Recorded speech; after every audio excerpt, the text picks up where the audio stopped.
Hello and welcome to Todd Miller TV, your resource for what's current in the Las Vegas real estate market. And I'm joined today with Oana Sterlacci. Oana, thank you very much for being here. So we're going to talk about something not exactly real estate related. Oana, in your line of work, you interview a lot of people. Yes. And right now we have about 15% unemployment in Nevada. And so you have had this opportunity to sort of look at a large group of people and figure out what is appealing in an interview and what things are not appealing in an interview. So, what are some things right off the bat, let's call them big no-nos. Someone walks into an interview or shows up at the interview and this is who they are or what's going on. Like, what are some big no-nos for those people who are, fighting for those scarce jobs? Well, you don't get a second chance to make a first impression. Okay. So that means just personal grooming things, the way you're dressed. Be dressed appropriately for the position. Be put together a little bit. It means, if you're wearing a shirt, tuck it in. By all means, don't wear flip-flops unless you're interviewing for a lifeguard position. Okay. Just simple things like that. They do make a big difference. Of course, the other things are just people skills. Make eye contact. Smile at people. Know something about the company you're interviewing with. Know something about the position. And know something about yourself.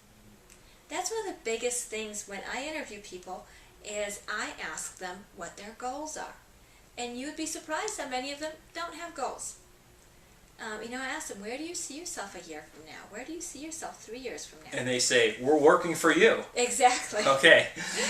That's not the answer I'm looking for. I'm looking to see how they think.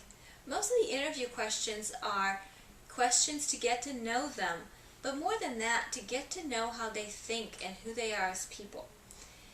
Because that's what we're evaluating. What's on the piece of paper is history. I want to know what makes them tick. I want to know how they reason. And those are questions that let me know how people reason. If you don't have a plan for your life, how can you plan your day on the job? That's a good point. Very good. Are there any sort of things you always look for when a person comes in, meaning sort of things you expect? Like, do you always expect a resume? Do you always expect, what are some things you absolutely every time they have to have? They have to have personal information so that they can fill out an application. That means, job history, that sort of thing. If they've got a resume, I appreciate that. If they don't, they need to at least have that information available so they can fill out an application properly. Okay. They need to have ID and things like that, in case I hire them on the spot. I'd like for them to have ID, Social Security card, that sort of thing. The other thing that I look for is, in the interview process, I ask them about their past work experiences. And what I'm looking for is for them to tell me things about their past work experiences and their past employers and how they describe those past work experiences, those past employers, means a lot to me. Because if they speak ill of those people and those experiences, that really does not mean a lot to me as far as those people and those jobs. That tells me what this person's like. That tells me that this person is negative and that this person probably does not take responsibility. So, I look for them to tell me the things that they learned on previous jobs, the things that they liked about previous jobs, the things that they learned about themselves. And that's not to say everything has to be positive. So maybe they need to tell me, I had this job where I had to do a lot of filing and I learned that I don't like filing. And I appreciate that. Okay, that tells me that they learned things about themselves. So while that may seem negative, I think that's a positive thing that they learned from the experience. When they tell me what they didn't like about their boss, I don't appreciate that so much. When they tell me how they want to be communicated with, how they hear things, how they perceive communication, that I appreciate a lot more than what they didn't like about the way their boss talked with them. Good. Are there any, if someone was walking into an interview and you could whisper something in their ear as they walked in, what would you tell them? Make eye contact and smile.